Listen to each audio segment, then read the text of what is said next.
The wolfsbane she painted wasn't purple like the real flowers. It was black, thick as tar, and it smelled like turpentine and iron, because she mixed the pigment herself from charcoal and rust shavings scraped off the old well pump behind the pack slaughterhouse. Elara's fingernails were permanently stained from it. Her knuckles cracked and bled in the cold, and she painted anyway every door in the eastern corridor of the Ashenmoor pack compound, while her stomach clenched around nothing, because she hadn't eaten since yesterday's half bowl of oat porridge that someone had spat in before handing it to her. She could still taste the spit. Sour like old milk. The brush was a kitchen, one meant for basting meat, and the bristles were half gone. She dipped it into the tin can she carried and dragged another clumsy flower across the wood of the 6th door, the paint dripping down the grain like dark veins. Her arms ached from reaching. The doors in the eastern corridor were built for wolves who stood well over 6 feet, and Elara barely cleared 5'3" on a good day, on a day when she wasn't hunching from the bruise across her lower ribs, where Corvin had kicked her that morning for being too slow with the firewood. She didn't know why she painted the flowers. No one had told her to. No one had told her to do anything useful in years, really, just scrub and haul and stay out of sight. But when the pack elders announced 3 days ago that the Alpha King's convoy was approaching Ashenmoor for the annual territorial inspection, something inside her chest had gone tight and hot, like a fist closing around a coal. Her wolf, the wolf everyone said didn't exist, the wolf she'd never once shifted into, in 23 years of life, had stirred in some deep interior place and whispered a single word she didn't understand: hide. So she painted wolfsbane on the doors. Not real wolfsbane, because real wolfsbane would have been useful, and Elara was not permitted access to anything useful. Just paint. Just symbols. A girl drawing wards against something she couldn't name, on doors that weren't hers in a pack that had decided before she was old enough to remember that she was nothing. Corvin found her on the 9th door. He came around the corner with that walk. He had the one that was almost a swagger, but not quite, because Corvin was a gamma who wanted to be a beta, and everyone knew it, including Corvin. He was 30 square-jawed, and his left eye twitched when he was angry, which was most of the time when he looked at Elara. "What the hell are you doing to the doors?" His voice was flat. Not a question. Elara lowered the brush. Paint dripped onto her bare foot. She felt it warm and then immediately cold on her skin. "Painting," she said. "I can see that." Why?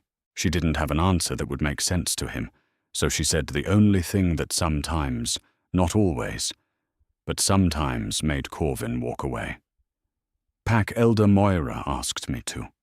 He stared at her. His eye twitched twice. Elara watched a muscle in his jaw flex and release, like he was chewing on something he couldn't swallow. "Moira didn't ask you to do anything," he said. "Moira is in the Great Hall preparing for the Alpha King's arrival. You know, the event that actually matters. Not your little art project." He stepped closer. Elara stepped back and felt the wet door behind her shoulders. "You're going to clean every one of these doors before the convoy arrives. Do you understand me? If the Alpha King sees this garbage on our doors, he'll think we're a pack of superstitious children. He'll think we're afraid of him." Corvin's hand came up. Not to hit her, not this time. He pressed his thumb against the wet paint on the door beside her head and dragged it down, leaving a smear through the petals she'd just finished. "Clean it," he said. "All of it. Before sunset." He walked away. His boots echoed on the stone floor, and Elara stood there with the basting brush in her hand and the cold paint soaking through the back of her dress, and thought about the fact that sunset was in 2 hours, and she had painted 9 doors. She didn't clean them. She couldn't explain why. Something in her, the same thing that had whispered hide, now said something else, something quieter but more stubborn, a feeling like roots growing through cracks in rock, slow and patient and impossible to stop. She painted the 10th door, then the 11th. She was on the 12th when the horns sounded. 3 long blasts, deep enough to vibrate in her sternum. The Alpha King's convoy had reached the outer border of Ashenmoor territory. That meant they were 40 minutes out, maybe less if they were riding hard. Elara had never seen an Alpha King. She'd never seen anyone of rank, higher than the regional betas who came through twice a year to collect tribute, thick-necked men with expensive watches who looked at the Ashenmoor wolves like they were counting livestock. The Alpha King was different. The Alpha King was Cale Thorn, ruler of the Northern Dominion commander of 12 packs, and the youngest wolf to ever hold a continental throne. He'd taken it at 21 by killing his own uncle in single combat, and that was 7 years ago. The stories said his wolf was black as a moonless sky and stood taller than a horse at the shoulder. The stories said he hadn't found his mate, that his wolf was becoming unstable, that his rages lasted hours and left rooms destroyed and advisors bleeding. The stories said a lot of things, and Elara had listened to all of them from her place in the kitchen, scraping pots. Because listening was the only entertainment available to a wolf who couldn't shift. She finished the 12th door. Her paint was almost gone. The tin can was light in her hand, and when she tilted it, only a thin layer of black sludge remained at the bottom. 1 more door. The 13th door was at the end of the eastern corridor, the largest one, the one that opened onto the guest quarters reserved for visiting dignitaries. The room hadn't been used in over a year.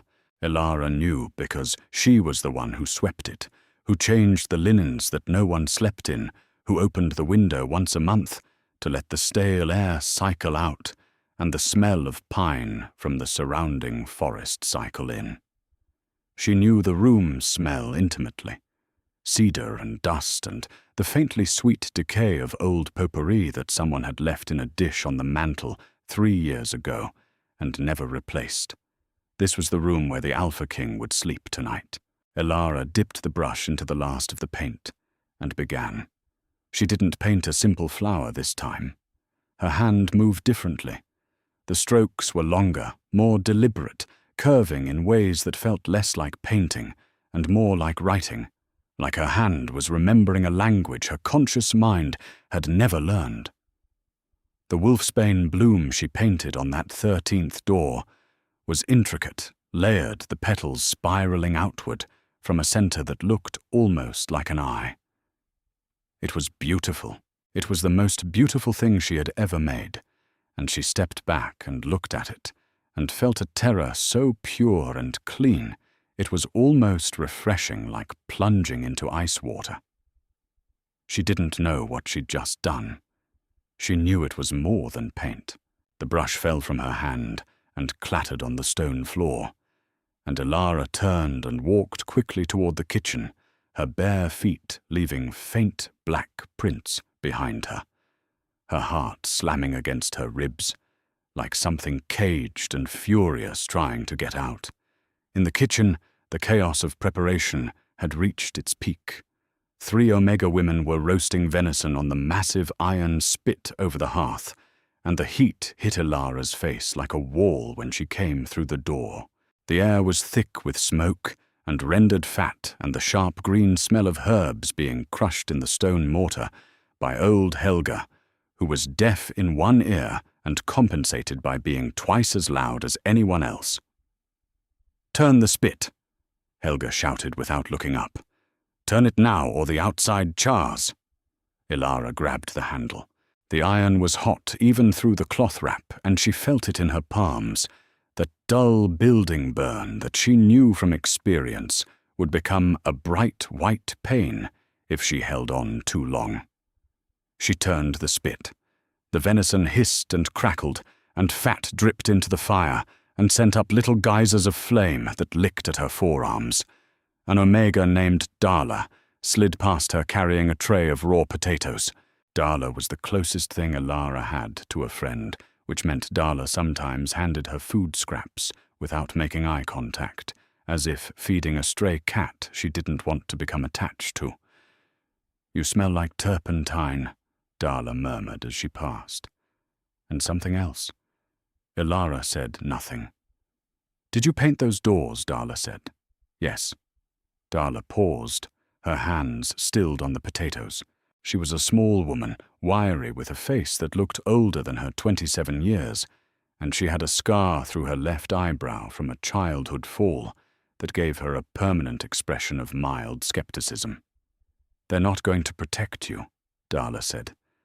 "You know that right paint isn't wolfsbane." "I know," Alara said. "Then why?" Alara didn't answer. She turned the spit, and the venison turned with it, and the fat dripped, and the fire hissed, and outside the kitchen windows the shadows were growing long, and the air was getting colder, and somewhere beyond the tree line, getting closer with every minute, was a convoy of wolves led by a king she had never met, whose name made her chest tight and her non-existent wolf pace in circles inside whatever invisible cage it lived in. The horn sounded again. One blast this time, short and sharp. They were at the gates. Alara released the spit handle. Her palms were red and raw, the skin starting to blister where the cloth wrap had been thinnest. She wiped them on her dress, the one that was too thin for the season, and had been patched so many times the original fabric was almost impossible to identify. It might have been blue once.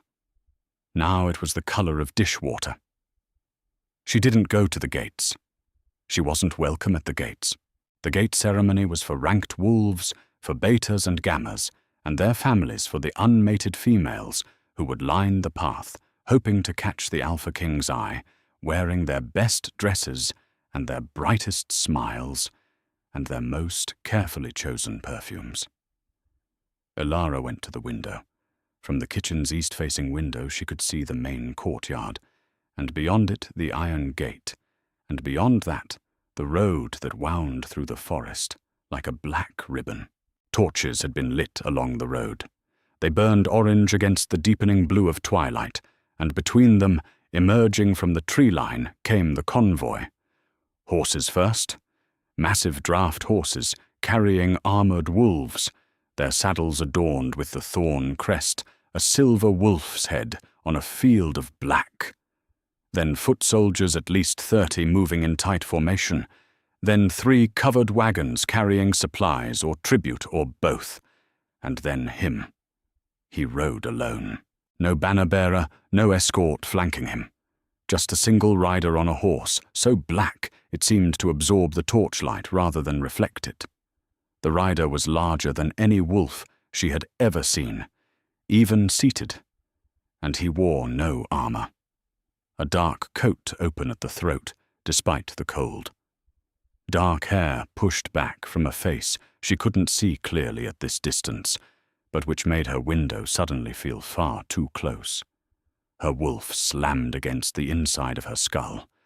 It was the only way to describe it, a physical impact like being hit from inside.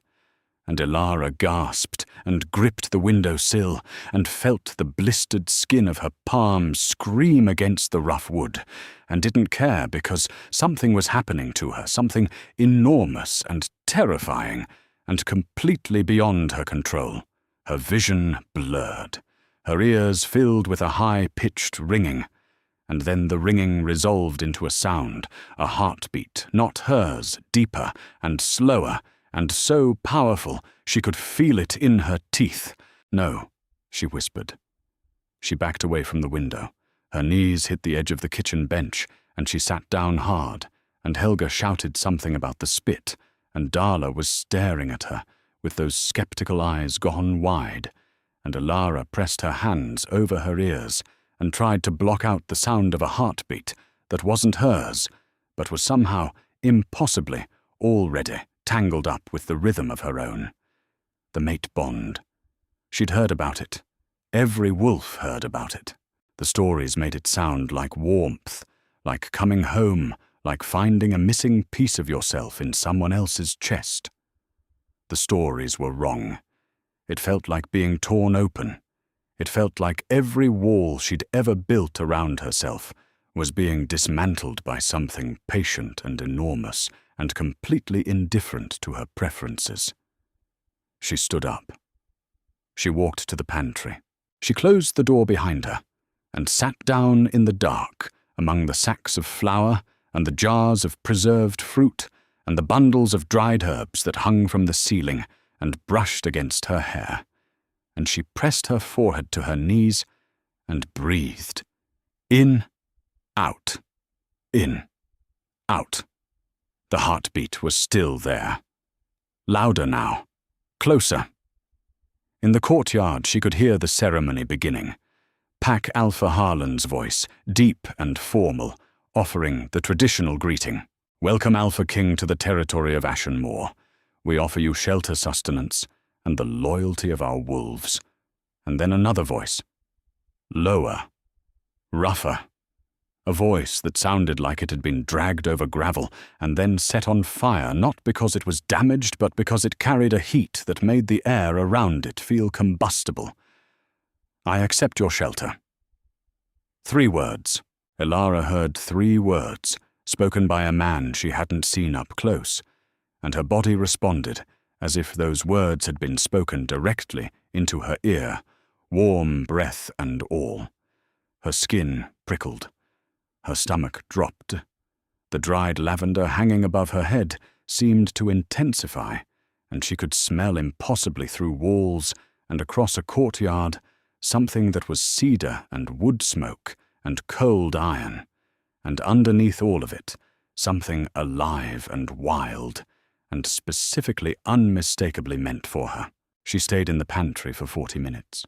She stayed until the ceremony was over, and the feast had begun, and the kitchen had emptied of everyone except old Helga, who was dozing in the chair by the hearth, and the sounds of laughter and music drifted from the great hall like smoke from a distant fire. She stayed until her heartbeat and the other heartbeat had found a rhythm together that she couldn't separate no matter how hard she tried. Then she got up, opened the pantry door and went to clean the 13th door. She had to. If Corvin found it in the morning, the bruise across her ribs would become a matched set. She took a rag and a bucket of water and walked through the empty corridors past the 10 doors she'd already decided to leave because they were just paint, just crude flowers, just a scared girl's fumbling attempt at protection. The 13th door was different. She knew it as soon as she turned the corner. The paint was still there, the intricate wolfsbane bloom with its eye-like center, but it had changed. Or maybe the light had changed. The corridor was lit by a single wall sconce, and in its unsteady flame, the painted flower seemed to move the petals curling and uncurling with a slow, organic rhythm that paint should not have been capable of. Elara stopped. Her bare feet were cold on the stone. She could feel each individual crack in the floor, the grit of dust, the faint dampness where the foundation leaked in wet seasons. She raised the rag. I wouldn't said a voice behind her. She spun. The bucket fell from her hand and hit the floor, and water splashed across her feet and the hem of her dress, and she registered the cold of it only distantly, because standing at the far end of the corridor, half in shadow, was the Alpha King of the Northern Dominion. He was bigger than she'd thought from the window. Not just tall, though he was that well over 6'4", but broad in a way that made the wide corridor feel narrow. His coat was off. He wore a dark shirt, with the sleeves pushed to his elbows, exposing forearms that were thick with muscle and marked with old scars, pale lines against tan skin. His hands were at his sides, loose and open, but there was nothing relaxed about the rest of him. He stood like something coiled, like something that had learned to hold itself very, very still so that the things around it wouldn't startle and run. His eyes were amber. Not brown, not gold. Amber, the exact color of tree resin with light trapped inside it, and they were fixed on her with an intensity that felt physical, like being held in place by a hand she couldn't see. The heartbeat she'd been hearing for the past hour roared in her ears. "That flower," he said.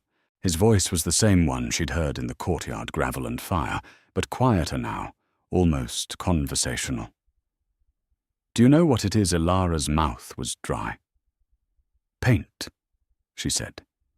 His lips moved, not quite a smile, something closer to recognition, like she'd said something he'd expected, and the expectation itself amused him. "It's a ward," he said. "A real one.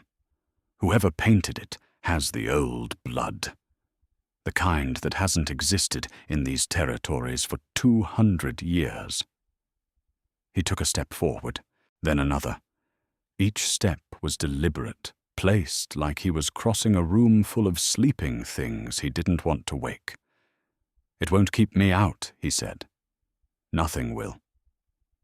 But the fact that it exists is interesting." He was close enough now that she could smell him without the impossible distance amplification from before. Cedar and wood smoke and cold iron. Yes, but also something else. Something under the surface that her human nose shouldn't have been able to detect. But her wolf, her impossible, non-existent wolf, caught and held and rolled in like a dog finding something irreplaceable in the grass. His scent was pack and safety, and mine and danger all at the same time, and it made her eyes sting. "You painted it," he said. Not a question. "Yes." "Why?" The same question Corvin had asked. The same question Darla had asked. Ilara gave the only honest answer she had. "I don't know." He studied her. His amber eyes moved from her face to her paint-stained hands, to her bare feet standing in the puddle from the dropped bucket, to the dress that was patched and too thin, to the way she held her body, slightly turned, favoring her left side, where the bruise from Corvin's boot was a dark bloom under her ribs. Something changed in his face when he saw that. The coiled stillness shifted into something else, something that had edges. "Who did that to you?" "Did what?" He raised one hand and pointed not at her, but at the space beside her ribs, where the bruise was hidden under cloth. He couldn't have seen it. There was no way he could have seen it through the fabric in this light from that distance. But he knew. "Who," he said again, and the word came out differently this time, lower, with a vibration underneath it that wasn't vocal. It was sub-vocal. It was his wolf pressing against the surface of his human form, and the sconce on the wall flickered as if a wind had passed through the corridor, except there was no wind. "It doesn't matter," Ilara said. "It matters. I'm a kitchen omega. I carry firewood and turn spitzer and scrub floors. I'm clumsy sometimes, and I get corrected. That's all." He was silent for a long moment. The amber eyes didn't blink. She had the disorienting sense that he was having two conversations at once, one with her, and one with something inside himself, and that the internal conversation was the more violent of the two. Then he did something she didn't expect. He stepped past her toward the door. He stopped in front of it and looked at the painted wolfsbane bloom, the one that moved in the firelight, the one she'd made with rust and charcoal, and something else she couldn't name. He raised his hand and touched one of the painted petals with his fingertip. The paint shimmered. A faint blue light ran along the lines of the petals and then faded like electricity, finding its path and grounding out. His finger came away dark. He looked at it, and then, while Alara watched with her mouth open and her heart hammering so hard she could feel it in her wrists, the Alpha King of the Northern Dominion put his paint-stained finger in his mouth. He tasted it. He ate it. Not the whole flower, not literally, but he took the residue of it onto his tongue and closed his mouth and stood very still, and his eyes, which had been amber, flared bright gold for a single instant before settling back. "Wolfsbane is poison to our kind," Alara said, and her voice came out as a whisper. "Real wolfsbane." "Yes," he said. "This isn't wolfsbane. This is something older, and it tastes like you." He turned back to face her. He hadn't crossed the threshold. He stood right at the edge of it, the line where the corridor met the guest room, and he looked at her with those amber eyes, and she understood with a crystalline, devastating clarity that he wasn't going to cross it. Not tonight. Not without her permission.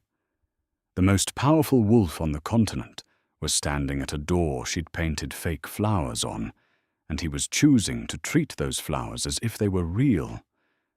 "What's your name?" he said. "Alara. Alara." The way he said it was slow, careful, like he was learning the shape of it in his mouth. "Alara, you are my mate."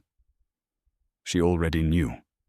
She'd known since the window, since the heartbeat, since the turpentine-stained pantry, where she'd pressed her forehead to her knees and pretended the world wasn't splitting open. "I know," she said. "Then you know I'm not leaving this territory without you." She looked at him, at the scars on his forearms, and the controlled stillness of his posture, and the way his jaw was set tight, like he was physically holding something back, and she understood that the something was his wolf, and his wolf wanted to cross the threshold, and his wolf wanted to put its teeth in her neck, and his wolf wanted to howl until every creature in the forest knew she was claimed, and he was holding all of that back because she had painted flowers on a door. "I also know," Alara said, "that I've never shifted. I have no wolf. I'm a kitchen omega who can't fight, can't run, can't do anything that a lunar is supposed to do. Your pack would eat me alive." He stared at her. Then his mouth curved, and it was a smile this time, a real one, and it changed his entire face. It made him look younger. It made the scars look like what they were: old, pain healed over survived. "You just cast a ward that would have held off a lesser alpha," he said, "with house paint and a kitchen brush, and you think you have no wolf." He stepped back from the threshold. "One step, then two. I'll be here in the morning," he said, "and every morning after that until you're ready. The flowers can stay." He turned and walked down the corridor. His footsteps were silent, which should have been impossible for a man his size on a stone floor, and Alara stood in the puddle of spilled bucket water and watched him go, and realized that her hands had stopped shaking for the first time in as long as she could remember. She didn't sleep that night. She lay on the narrow cot in the room she shared with Darla, and two other omegas, a room that smelled like sweat, and the cheap tallow candles they were rationed, and the damp wool of blankets that never fully dried, and she stared at the ceiling and listened to the heartbeat that wasn't hers, and felt it settle into a rhythm that was almost soothing. Darla turned over in the dark. "You're awake," she whispered. "Yes, you saw him." Not a question either. Darla was perceptive in the way that people who survived by being invisible had to be. "He's my mate," Alara said, and the words felt foreign in her mouth, like speaking a language she'd only ever heard others use. Darla was quiet for a long time. Then she said, "Well, that's either the best thing that's ever happened to you, or the worst. And in this pack, Those tend to be the same thing. By morning, everyone knew. Elara didn't know how. She'd told only Darla, and Darla wouldn't have spread it. But pack dynamics moved through unspoken channels, through scent and glance, and the microscopic shifts in posture that communicated everything language couldn't. Perhaps one of the sentries had seen the Alpha King standing at her painted door. Perhaps the bond itself was broadcasting something she couldn't control, a scent change, a frequency, a signal that said, claimed to every wolf in proximity.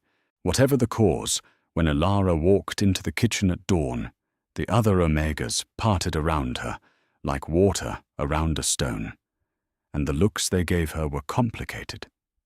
Fear, curiosity, a particular kind of resentment that she recognized because she'd seen it directed at others before, the bitterness of the overlooked toward anyone who was suddenly seen. Helga handed her a bowl of porridge. It was full. No one had spat in it. That was new. Corvin appeared at the kitchen door 20 minutes later. His eye was twitching badly, both eyes actually, and his face was the color of raw meat. "You," he said, pointing at Elara. "Come with me." She set down her bowl. She'd eaten half of it, the most food she'd had in a single sitting in weeks, and her stomach was simultaneously grateful and confused, cramping around the unfamiliar abundance. She followed Corvin through the corridors.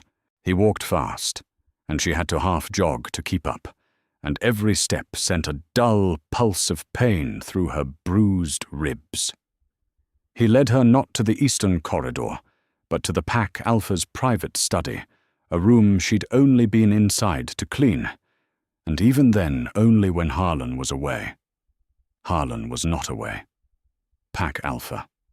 Harlan sat behind his desk, a massive thing made of dark wood that smelled like lemon oil and old tobacco. He was 50 silver at the temples, with the kind of face that had been handsome once, and had settled into something harder like clay left in the sun too long. His study smelled like him, pipe smoke and leather, and the faintly medicinal scent of the joint cream he used for his bad knee, a smell so specific and familiar that Elara could have identified this room blindfolded. He looked at her the way he always looked at her, which was barely. His eyes passed over her like she was a piece of furniture that had been moved slightly, and was therefore momentarily noticeable but not interesting. "The Alpha King," Harlan said, "has made a formal claim on a member of my pack." He paused. Elara said nothing. "A kitchen Omega." Harlan continued, and there was a quality to his voice that she hadn't heard before, a thinness like ice over running water. "A wolf who cannot shift, who has no rank, no family, no bloodline of note, who was taken in by this pack as an orphaned infant out of charity." He picked up a pen from his desk, put it down, picked it up again. The small fidgeting was wildly out of character for a man who prided himself on stillness. I told him there must be a mistake. He said there was no mistake.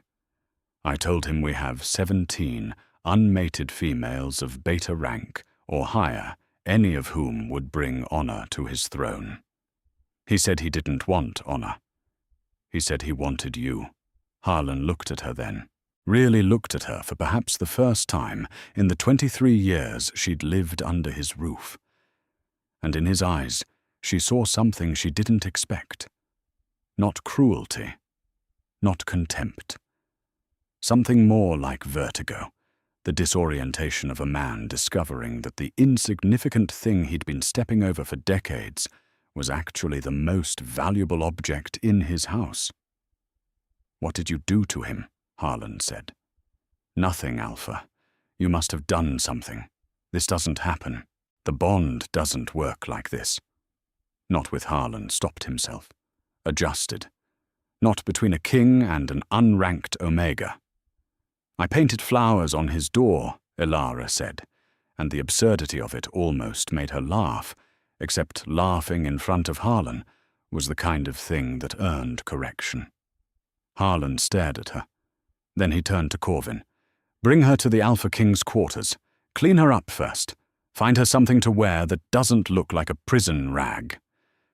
And Corvin, "Yes, Alpha. If I find out that you've touched her again, I will tear your throat out myself. Not because I care about her, because the Alpha King will tear out mine if anything happens to what's his. And I will not go down alone." Corvin's face went very still. The twitching stopped. For a single moment, his expression was something Alara had never seen on him before. Not rage, not obedience, something raw and complicated, almost like shame. And then it was gone. "Yes, Alpha," he said. Corvin did not clean her up himself. He handed her off to two beta females, Maren and Isolde women, who had never spoken to Alara in her life, and who now treated her with the brittle performative gentleness of people handling something they'd been told was explosive. They took her to the bathing room, the real one, the one with hot water piped from the underground springs, not the cold trough behind the kitchens where the Omegas washed. The hot water was a shock. Alara lowered herself into it and felt the heat work into muscles she hadn't known were clenched into the permanent ache in her lower back from hauling firewood into the bruise across her ribs that pulsed and then strangely began to quiet. The water smelled like mineral springs and the lavender oil Maren had poured in, and Alara sat in it and watched the paint lift from her fingernails in slow, dark clouds, and thought about a man who had eaten the ward off her door and then chosen not to cross the threshold. Maren laid out a dress. It was green, the deep green of pine needles in rain, and it was too big because it had been made for a beta female with wider hips, but Isolde pinned it at the waist with quick, competent fingers, and Alara looked at herself in the small mirror above the basin, and barely recognized what she saw. The girl in the mirror was thin, yes, sharp at the collarbones, dark under the eyes, with the slightly sunken cheeks of someone who'd been underfed for years.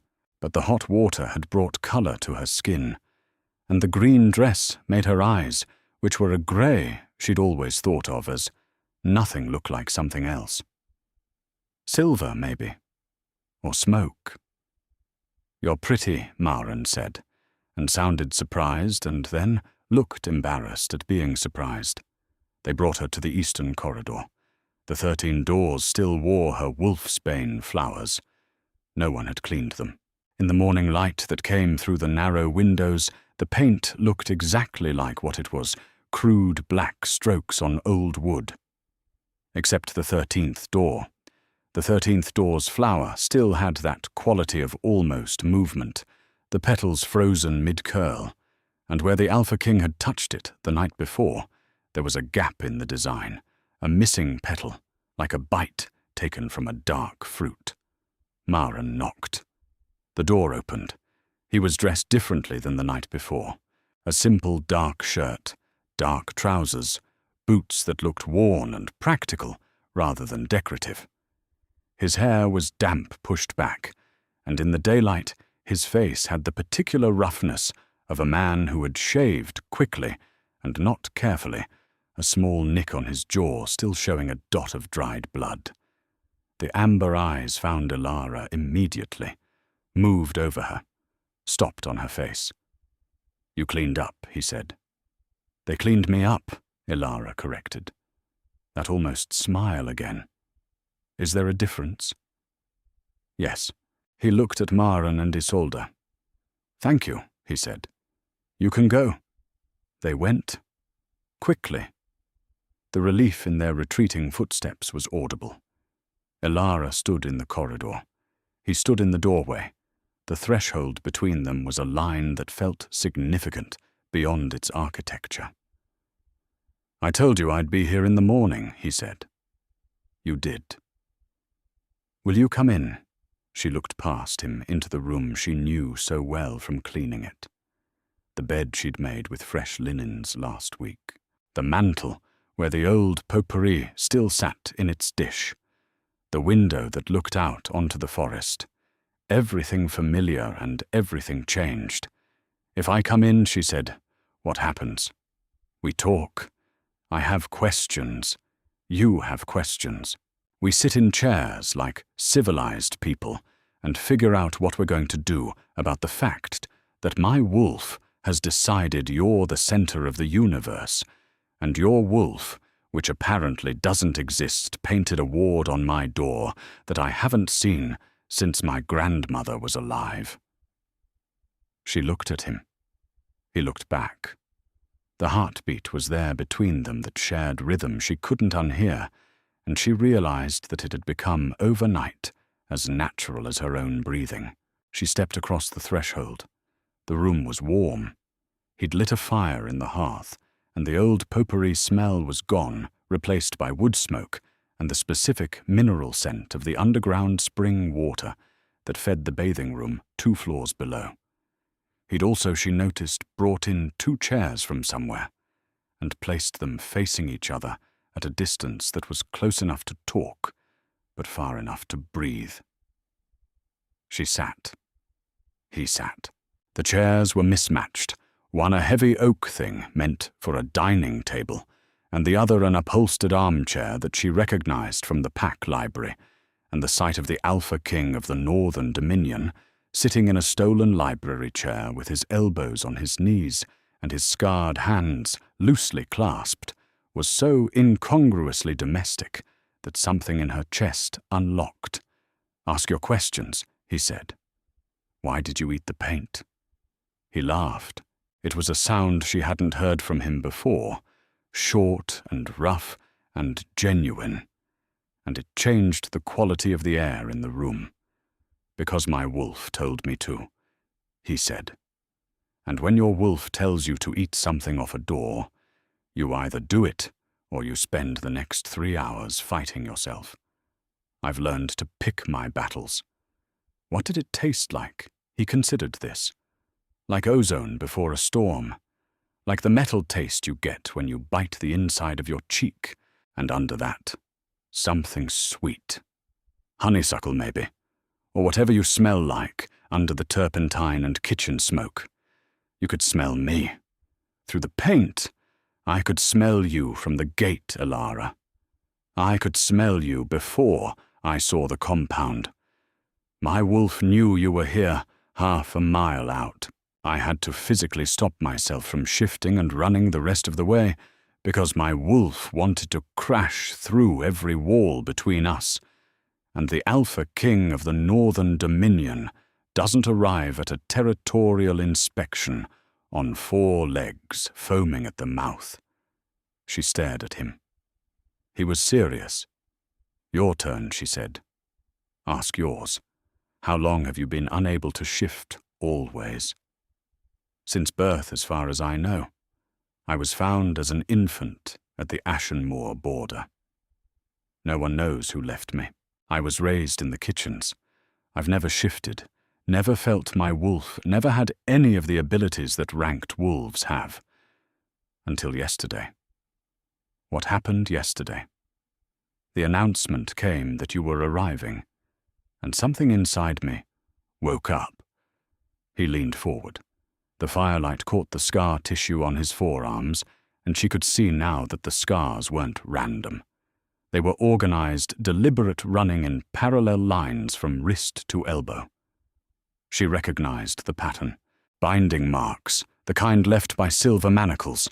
"You were bound," she said. He glanced down at his arms. "When I was young. Before I took the throne, my uncle preferred to keep potential rivals restrained. How long? 4 years? 11 to 15? She looked at those scars and thought about the bruise on her own ribs and understood something about him, that his reputation and his title and his terrifying wolf didn't communicate. They were the same. Not in power, not in rank, but in the specific intimate knowledge of what it felt like to be hurt by the people who were supposed to protect you. "I'm going to ask you something," she said, "and you're going to want to say yes immediately because of the bond." "I need you to think about it first." He waited. "If I leave with you what happens to the other Omegas here, nothing changes for them. I become your Luna, your queen, your whatever, and they stay in the kitchen getting spat in. I need to know that you understand that." He was quiet. The fire crackled. Somewhere outside, a bird called a sharp two-note cry that Elara recognized as a winter wren. "You're negotiating," he said. "I'm asking. You're negotiating. You're sitting across from the Alpha King wearing a borrowed dress with a bruise you're trying to hide, and you're negotiating terms for people who aren't you. Do you know how rare that is? I don't care how rare it is. I care about the answer." He sat back in the library chair. It creaked under his weight. "Here's your answer. Every pack in my dominion will undergo an Omega welfare audit within the next 12 months. Any pack found mistreating its Omegas will answer to me directly." And Ashenmore Kyle's eyes flickered gold for just an instant. "Ashenmore will be first." Elara held his gaze, held it until her eyes burned, until the amber and the grey locked together like teeth in a gear, and she felt the bond between them settle into something that was less like being torn open and more like being found. "Okay," she said. "Okay," he repeated. "Is that a yes?" "It's an okay." His mouth curved. "I'll take it." They spent the morning talking. Not about the bond, not about the logistics of her leaving, or the politics of his kingdom, or the 100 questions that circled like wolves around the fact of them. They talked about small things. The way the light came through the eastern corridor windows in the early afternoon, painting gold bars on the stone floor. The difference between the venison Ashenmore prepared over roasted and seasoned with sage, and the way Kale's own pack prepared it, smoked low over juniper wood for 8 hours until the meat fell apart. The book he'd been reading on the ride here, a history of pre-Dominion pack structures that he described with the particular enthusiasm of a man who knew his interests were niche and didn't care. He asked her about the painting. Not just the doors, but all of it, whether she'd done it before, whether she'd ever made anything else. She told him about the small things she'd scratched into the plaster of the kitchen walls with a nail when no one was looking. Tiny flowers, mostly. Spirals. Patterns that came to her hands without passing through her conscious mind first. He asked to see her hands. She held them out, palms up, and he looked at them, without touching at the blisters and the calluses and the permanent stain of black under her nails, and his jaw tightened, and his eyes went briefly gold again. And she saw the effort it took him to not ask the question he wanted to ask, the who hurt you, question the one that his wolf would answer with violence and his human mind knew she wasn't ready for. Instead, he said, "You have strong hands. They turn a spit," she said. "They do more than that." By midday, the dynamic inside Ashenmore had shifted in ways that were visible even from the kitchen window. Elara saw it when she went back to help with the noon meal, because, mate bond or no mate bond, she wasn't going to stop working while people she'd worked beside for years were still hauling and sweating and burning their palms on iron handles. The other Omegas watched her differently now, not with warmth, not exactly, but with a kind of cautious recalibration, the way you watch someone who was standing next to you in the rain and is now suddenly under an umbrella. Some of them moved closer to her, as if proximity to her new status might offer some reflected protection. Others moved away not out of hostility, but out of the specific self-preservation instinct of people who knew that standing near anything the Alpha King cared about was standing in the blast radius. Darla handed her a knife and a cutting board and a pile of carrots. "So," Darla said, "how was your morning?" "Strange." "Good strange, I don't know yet." Darla peeled a carrot with the efficient, mechanical motions of someone who had peeled 10,000 carrots and would peel 10,000 more. Is he what they say? Huge, terrifying wolf that eats people for breakfast. He stole a chair from the library, Ilara said, and he was reading a history book on the way here. Darla's knife paused. Huh, yeah. They worked in silence for a while. The kitchen was its usual chaos of heat and noise and competing smells, and Ilara found it oddly grounding, the familiar discomfort of it, the burns and the shouting, and the perpetual low-level hunger that was for once slightly less acute because she'd actually eaten breakfast. Then Corvin walked in. He didn't look at Ilara. He looked through her, past her, at a point on the wall behind her head, and Ilara understood that this was the new dynamic. Not cruelty, not deference. Erasure. She had become too dangerous to acknowledge. He spoke to Helga about the evening meal arrangements. His voice was flat and professional, and completely devoid of the contempt that had been its usual seasoning when directed at kitchen staff. He left without incident, but as he reached the door, he stopped, half-turned. His eye was twitching again, just the left one, and for a single moment his face held an expression that Ilara had to look at twice to believe. He looked tired. Not angry, not scheming, not cruel. Just tired, the bone-deep exhaustion of a man who had built his entire identity around a hierarchy that was as of this morning revealed to be built on sand. The Omega he'd kicked yesterday was now the most important wolf in the compound, and the ground beneath Corvin's feet would never be stable again. Then he was gone, and the moment was gone, and Ilara peeled carrots, and felt something complicated about it that she didn't have time to examine. The afternoon brought complications. They came in the form of a woman named Sable, the daughter of the neighboring pack Alpha, who had arrived with the Alpha King's convoy as part of a diplomatic envoy, and who had, Ilara learned later, been positioning herself as a potential Luna for 3 years. Sable was tall, dark-haired, with the kind of beauty that was architectural in its precision, every angle calculated, every surface polished. She wore red. She smelled like jasmine and cold ambition. Sable found Ilara in the corridor, not accidentally. There was nothing accidental about Sable. She came around the corner with 2 beta guards flanking her and stopped in front of Ilara. The way a cat stops in front of a mouse, it isn't hungry enough to eat, but wants to watch squirm. "So you're the kitchen Omega." Her voice was pleasant. That was the worst thing about it. It was warm and modulated, and completely disconnected from her eyes, which were dark and flat and assessing. "Yes," Ilara said. Sable tilted her head, studied Ilara with the frankness of someone evaluating a purchase. "He'll tire of you," Sable said. "You know that, right? The bond is chemistry. Pheromones, hormones, neural pathways, firing in patterns that feel like fate, but are really just biology doing what biology does. It fades. It always fades. And when it does, he'll need a Luna who can actually do the job, who can stand beside a throne without looking like she got lost on the way to the scullery."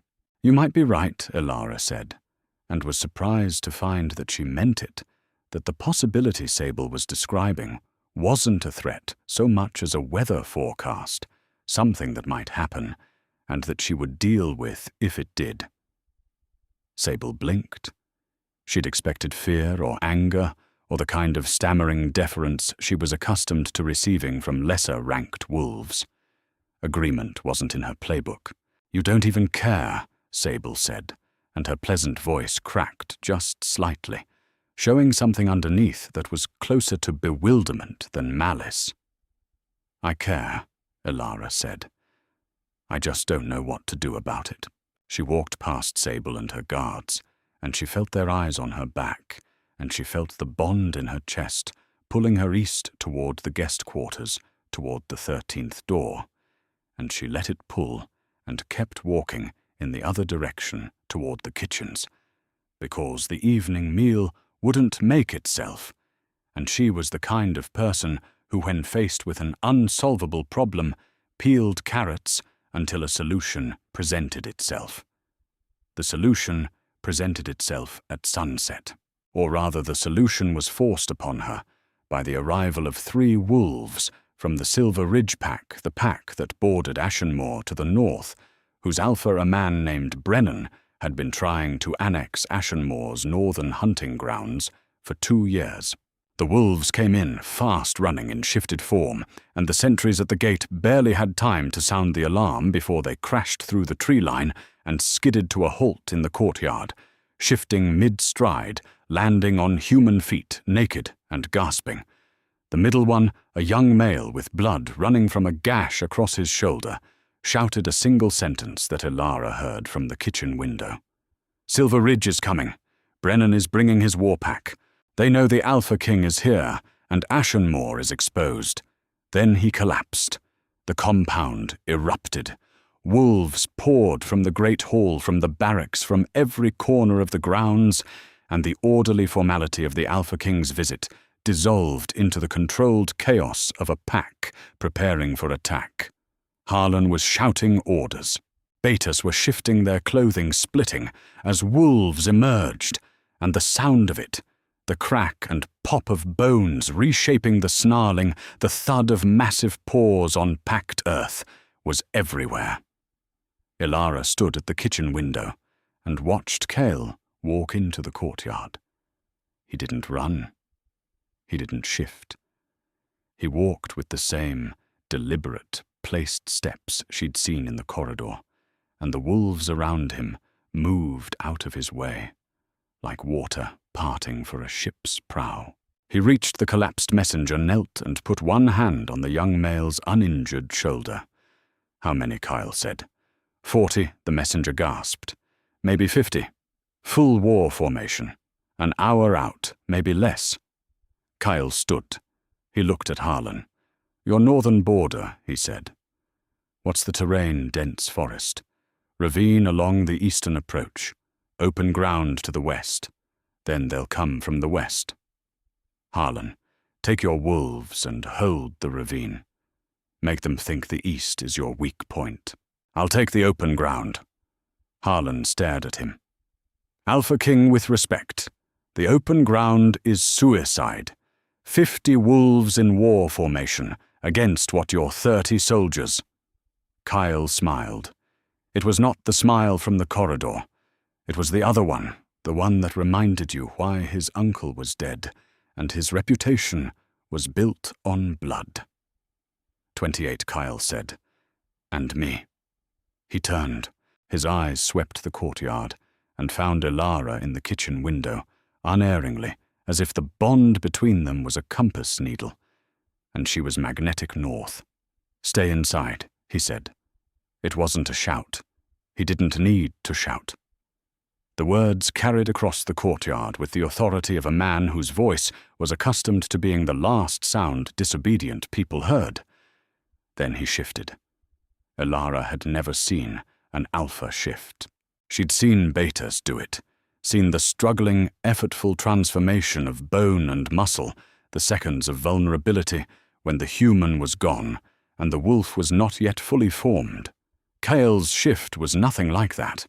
It was instantaneous. One heartbeat, he was standing 6'4", dark hair, amber eyes, scar on his jaw. The next heartbeat, there was a wolf. The stories had said his wolf was black as a moonless sky and stood taller than a horse at the shoulder. The stories had been conservative. He was enormous, not in the way that large dogs are large, scaled up proportionally. He was enormous in a way that felt geological, like a land mass with teeth. His fur was black with a depth that swallowed light, and his eyes, even in wolf form, were amber, burning like coals in the face of something prehistoric. When he moved, the ground vibrated. When he opened his mouth, the teeth inside were white and long and designed for one specific purpose. And the sound that came from his throat was not a howl, but something lower, something that bypassed the ears and went directly to the hindbrain, where it said very clearly, "Run." The Ashenmoor wolves ran not from him, but toward the positions he'd designated, because the sound in his voice was not just threat, but direction, and every wolf on the grounds understood instinctively where they were supposed to be. The courtyard emptied. Cale's black wolf looked at Elara one more time through the kitchen window. Then he turned and was gone, flowing across the open ground toward the western approach, like a shadow cut loose from its body. Elara didn't stay inside. She didn't decide to disobey him. Decision implies deliberation, a weighing of options, a conscious choice. What happened was simpler and more violent than that.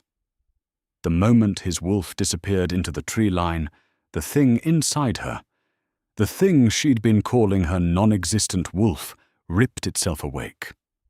The pain was extraordinary.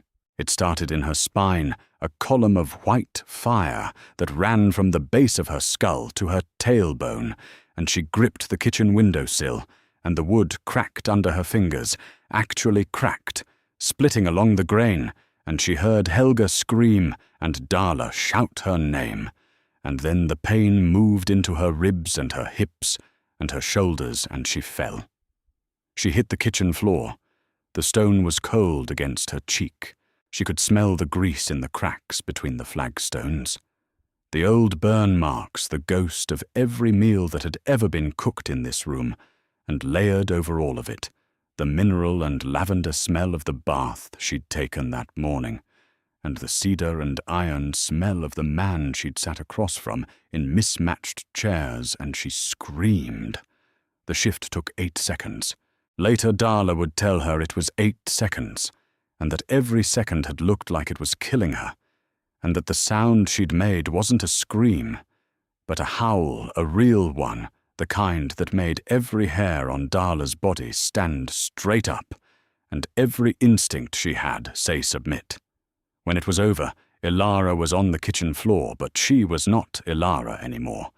Not only Elara, she was a wolf, a white wolf, not the grey or brown or black of common wolves. White, the pure, dense white of fresh snowfall with silver running through the fur like threads of light in water. She was not as large as Cale's wolf, not the same geological impossibility, but she was bigger than any beta, bigger than any alpha female the Ashenmoor wolves had ever seen, and her eyes looking out from the wolf's skull were silver, the same grey that had been nothing in a human face, now transformed into something that glowed with its own interior light. Old blood, Kyle had said. The kind that hasn't existed in these territories for 200 years. She understood now. She understood what the paint had been. She understood what the ward on the door had meant. She understood why she'd been left at the Ashenmoor border as an infant, hidden in a pack too small and too insignificant for anyone to think to look for her. She was the last daughter of the Silverborn line, the White Wolves, the Wardmakers, the bloodline that had once held the territories together with their power to seal and protect and heal the bloodline that had been hunted to extinction 2 centuries ago by wolves who feared what they could do. Not extinct. Hidden. For 23 years, hidden in a kitchen, turning a spit, peeling carrots, painting flowers on doors without knowing why. Elara's wolf surged through the kitchen door, the door frame shattered around her shoulders, too narrow for her new breadth, and she heard Darla shout something that might have been go or no, or both at once. And then she was in the courtyard, and the night air hit her face, and she could smell everything. Everything. The forest. Every tree, every species. The sap running under bark, and the fungus growing in root systems, and the deer that had passed through 3 hours ago, and the fierce scent of rabbits in their burrows, and the ozone smell of approaching snow. She could smell the ashen moor wolves at the ravine, their adrenaline, and their leather, and their individual signatures, 40 distinct lives each with their own frequency. She could smell the Silver Ridge war pack approaching from the west, 52 wolves reeking of aggression, and the particular chemical cocktail of wolves who had been given the order to kill. And she could smell kale, cedar, wood smoke, cold iron, and underneath the alive and wild and mine that had nearly undone her at the kitchen window. He was 2 miles out at the edge of the open ground, and he was waiting, and he didn't know what she was yet, because she hadn't known herself until 8 seconds ago on a cold kitchen floor. She ran. The white wolf ran through the forest like light through water, and the trees blurred, and the ground disappeared beneath paws that struck the earth and left it scorched, actually scorched, the frost melting in each footprint, and the ground warming as if the silver-born blood running through her veins was fire itself. She reached the open ground in 3 minutes. The battle had already begun. Kyle's wolves were engaged with the Silver Ridge war pack on the western slope, a churning mass of bodies and teeth and blood that in the moonlight looked like a single living thing tearing itself apart. Kyle was at the center of it, his black wolf moving with a precision that was almost beautiful, almost clinical, each strike of his jaws connecting with throat or tendon or spine, each movement economical and devastating. But 52 against 29 was 52 against 29, and even with Kyle's lethal efficiency, the numbers were pushing his wolves back. 3 of his soldiers were down. A 4th was limping on 3 legs, dragging a ruined hind limb. The Silver Ridge Alpha Brennan, a massive grey wolf with 1 blind eye and a reputation for cruelty that made Harlan look benevolent, was circling behind Kyle's line, looking for the gap that would let him flank. Elara hit the battlefield like a weather event. She didn't know how to fight. She'd never fought in her life. She didn't need to. The Silverborn power wasn't about fighting. It was about warding, sealing, protecting. She planted her paws in the frozen ground, and she howled. The sound that came from her throat was not a wolf's howl. It was the sound she'd put into the paint on the 13th door. The sound of the old blood, the ward-maker's call. And it rippled outward from her in a visible wave, a ring of silver light that expanded across the battlefield like a stone dropped in still water. Every Silver Ridge wolf it touched stopped, not dead, not injured. Stopped as if they'd hit a wall made of glass. Their momentum arrested their muscles, locked their wolves, suspended in mid-stride. The ward held them. The same power that had made paint shimmer on a door now made 52 wolves into statues on a moonlit hillside. The silence was absolute. Kyle's black wolf turned, saw her. The amber eyes widened, which should have looked comical on a wolf the size of a small car, but instead looked like what it was, a predator recognizing something it had never expected to encounter and recalibrating everything it knew about the world. He shifted, standing in the middle of a frozen battlefield, surrounded by his own wolves and 52 enemy wolves, locked in silver light. The Alpha King shifted back to human form. He stood there bare-chested in the cold, because his clothes hadn't survived the shift scarred and bloody from a cut across his left shoulder, and he looked at the white wolf and said a single word. Silverborn. Ilara shifted back, too. The return to human form was easier than the departure, like slipping into water instead of breaking through ice. She stood on the frozen ground in the ruins of the green dress which had torn at every seam, bare feet in the frost.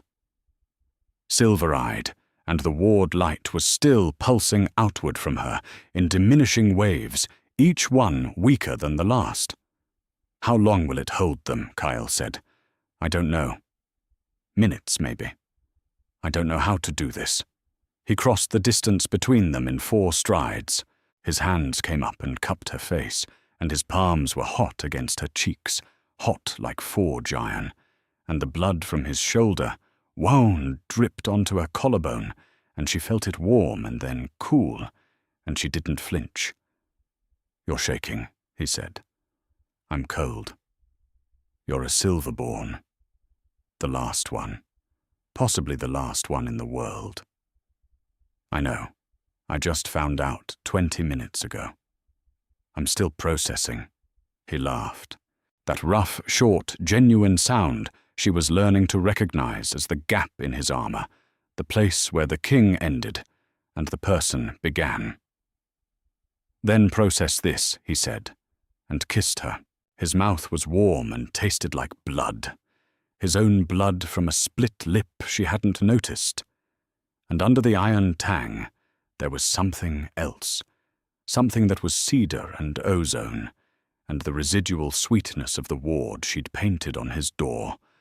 The one he'd eaten, the one that was still in his system, the one that had maybe possibly been the catalyst that woke his wolf enough to wake hers. The silver light around them flared.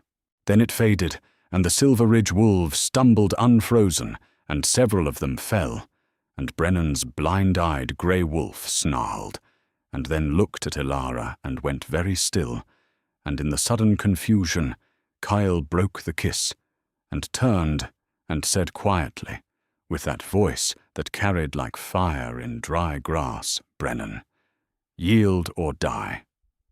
Choose now." Brennan yielded. It wasn't dramatic. It wasn't a moment of defiance, followed by a spectacular defeat. The one-eyed alpha looked at the white wolf who had frozen his entire war pack with a howl, and he looked at the Alpha King who had been carving through his soldiers like they were practice dummies, and he did the math. He shifted to human form, a stocky, middle-aged man, with a scar where his left eye should have been, and he knelt on the frozen ground and bared his neck, and the gesture was so old and so fundamental that every wolf on the field, friend and enemy, felt it in their bones. The battle was over. The aftermath took hours. Wounded wolves were carried to the Ashenmoor compound. Silver Ridge soldiers were bound with silver rope and held in the outer yard. Brennan was escorted to a holding cell, his mouth set in a hard line, and as he passed Ilara, he looked at her with his one remaining eye and said something she almost didn't catch. "Your mother looked just like you." Then he was gone, and the words hung in the cold air like breath, and Ilara filed them away in a part of her mind that she would return to later, when the world was quieter and the questions were ready to be asked. Kyle's shoulder was treated by his pack's field medic, a taciturn woman named Jin, who stitched the wound with gut thread and hands that didn't tremble, and told the Alpha King that if he shifted again before the stitches dissolved, she would personally muzzle him. Ilara sat beside him while Jin worked. The medic's tent smelled like antiseptic, and the copper tang of blood and the sharp green scent of the herbal poultice Jin packed into the wound. Kyle sat shirtless on a camp stool, and Ilara could see the full map of his scars in the lantern light, the parallel lines of the silver manacle burns on his forearms, the thicker marks on his ribs and back from fights she would learn about later. Each one, a story, each one, a chapter in the book of a man who had been surviving since he was 11 years old. "You're staring," he said. "You have a lot of scars. You shifted for the first time in your life, ran 2 miles through a forest, stopped 52 wolves with your mind, and kissed me on a battlefield, and you want to talk about my scars. I didn't kiss you. You kissed me. Semantics. He winced as Jin tightened a stitch.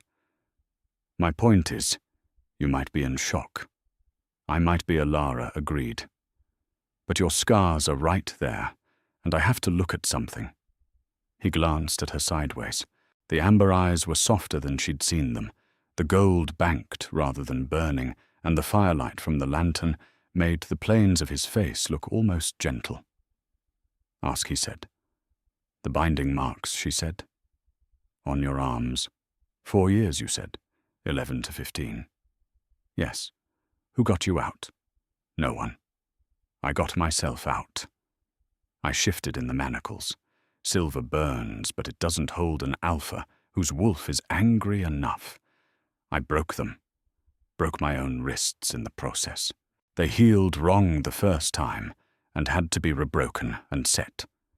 He said this the way people say things they've said before, flatly without drama, the emotional content worn smooth by repetition like a river stone. I'm sorry, Alara said. Don't be. I'm not telling you for sympathy. I'm telling you because you need to know who I am before you decide anything permanent. I am not a gentleman, Alara. I am patient because I've learned that patience is more efficient than rage. I am controlled because the alternative is destruction. But gentle is not a word that anyone who knows me well would use. You didn't cross my threshold, she said. He looked at her. You stood at a door painted with fake wolfsbane by a kitchen omega, and you chose not to cross it. A man who isn't gentle doesn't do that. He was quiet for a moment. Jin finished the last stitch and cut the thread and left without a word, and they were alone in the medic's tent with the lantern and the smell of antiseptic and the distant sounds of wolves moving through the aftermath of a battle that had ended before it properly began. Maybe I'm learning, Kyle said. The next morning, Harlan requested an audience. He came to the guest quarters to the room behind the 13th door, and he came alone, and he knelt on the floor in front of the Alpha King and the White Wolf who had once been his lowest-ranking Omega, and he surrendered his territory. Not because he was defeated, because he was smart enough to see the new geometry.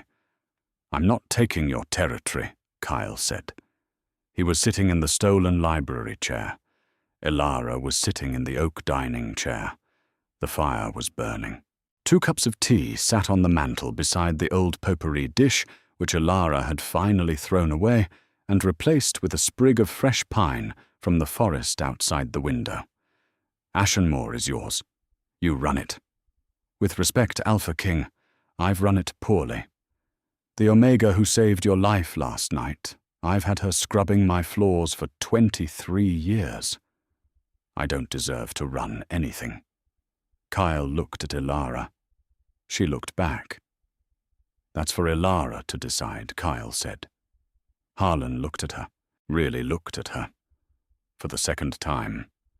And in his eyes she saw the same vertigo as before, but deeper now, more permanent, the disorientation of a man who was beginning to understand that his entire framework for evaluating worth had been wrong, and that the cost of that wrongness was something he would be calculating for the rest of his life.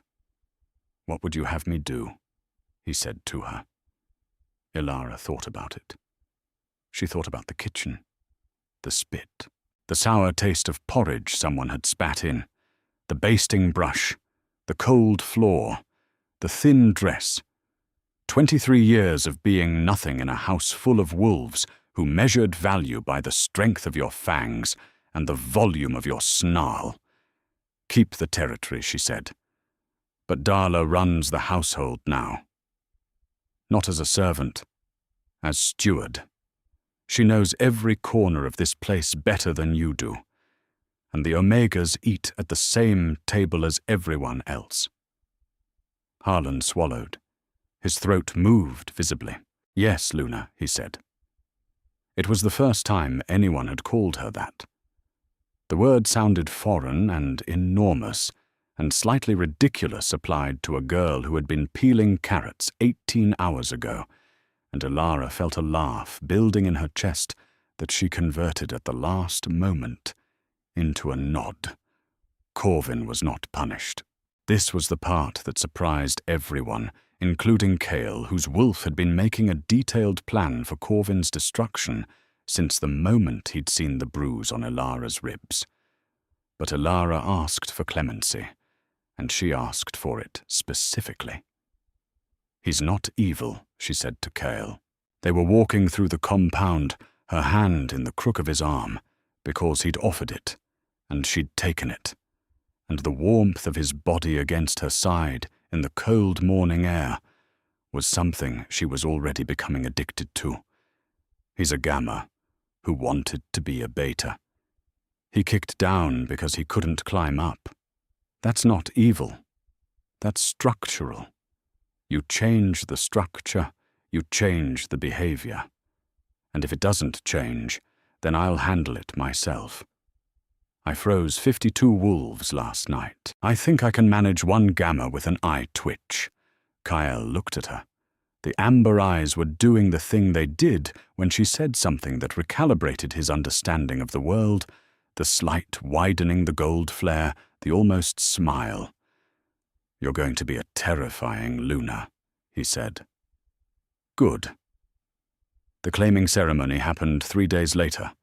Kyle wanted it done at Ashenmoor, not at his own compound, not at the capital. Here, he said, where you learned who you are, where the doors still have your flowers on them. The doors still did have her flowers. No one had cleaned them. Whether this was out of reverence for the ward magic they now knew was real, or out of simple fear of what might happen if they touched something a Silverborn had made, Alara didn't know. But the 12 crude flowers and the one intricate bloom with its missing petal remained dark paint on old wood, and she found that she liked them there. They were proof of something, not power, something smaller and more important. Proof that she had done something, made something chosen, something before anyone had told her she was allowed to. The ceremony was held in the Great Hall. Every wolf in Ashenmoor was present, plus Cale's soldiers and advisors, and Jin, the medic who stood in the back with her arms crossed and a look on her face that said she would tolerate exactly 5 minutes of ceremony before she left to do something useful. Sable was there too. She stood against the far wall in red, watching with those dark, flat eyes. When Alara met her gaze across the room, Sable didn't look away. She didn't smile. She didn't sneer. She inclined her head, a small, precise movement that communicated something between acknowledgement and defeat, and then she turned and walked out of the hall, her heels sharp on the stone floor, and no one stopped her, because no one had ever been able to stop Sable from doing anything. Kyle stood at the front of the hall. Alara walked toward him. She wore a dress that fit. Darla had found it somewhere, or made it, or performed whatever miracle was required, and it was white, the same white as the wolf she now knew lived inside her. And it was simple, and it was clean, and it was hers, not borrowed, not patched, not stained with anyone else's spit. Her feet were bare. This was her choice. She wanted to feel the stone floor under her feet, the cold and the grit and the cracks, because she'd walked these floors barefoot for 23 years, and she was going to walk them one more time, as herself, as all of herself, the kitchen Omega, and the Silverborn, and the wolf, and the woman. Kyle watched her come. His face was the face she'd learned over 3 days, the controlled stillness, the scars, the amber eyes. But underneath the control there was something open and raw and almost vulnerable. The expression of a man seeing something he'd been waiting for since he was 15 and chained to a wall and dreaming about a future that was better than his present. She reached him. He took her hands. His were warm and rough and scarred, and they closed around hers with a gentleness that she felt in her teeth. In front of this pack, he said, and his voice carried through the hall without effort, I claim Elara of the Silverborn line as my mate, my Luna, my equal. Any wolf who harms her harms me. Any wolf who serves her serves the throne. This bond is ancient, it is true, and it will not be broken. Then he tilted her head gently with one hand, exposing the curve of her neck, and he lowered his mouth, and his teeth found the place where her shoulder met her throat, and he bit down. The claiming bite was pain and fire and ice, and the sound of 2 heartbeats, synchronizing so completely that for a moment she couldn't tell which one was hers and which was his, and then the bond sealed shut like a door closing on everything she'd been, and opening on everything she would become. And the sound that came from her throat was not a cry and not a howl, but something between, something that the old texts would have called a ward call, the Silverborn acknowledgement of a bond so deep it rewired the universe around it. Kyle lifted his head. His mouth was marked with her blood. His eyes were pure gold. Mine, he said. She looked up at him, this impossible man, this king who had eaten paint off her door and sat in a stolen library chair and told her about his scars and let her negotiate the fate of Omegas she would never meet on the first morning they'd spoken. Yours, she said, and then because she was who she was. And the Omegas still eat at the table. He laughed.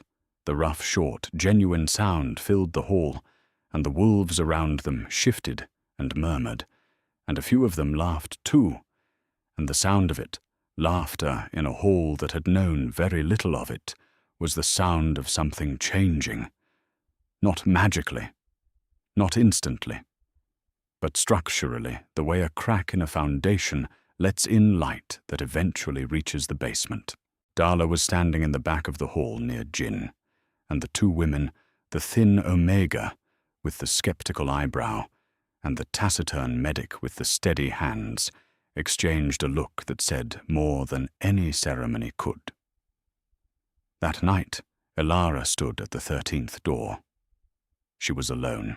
Kyle was inside. She could hear him moving, could feel him through the bond, like a warm hand pressed to her sternum, but she stood outside and looked at the painted wolfsbane bloom she'd made with charcoal and rust and a basting brush from the kitchen. The missing petal where his finger had been, where he'd tasted the ward and chosen to stop, was still there. A dark gap in a dark flower. She reached up and touched it, and the paint was dry and rough under her fingertip, and nothing shimmered. Nothing glowed, because the magic wasn't in the paint. It had never been in the paint. It had been in her asleep and waiting for 23 years. She pressed her palm flat against the door. The wood was warm. On the other side, she felt Kyle's heartbeat steady and deep waiting. She pushed the door open and walked through,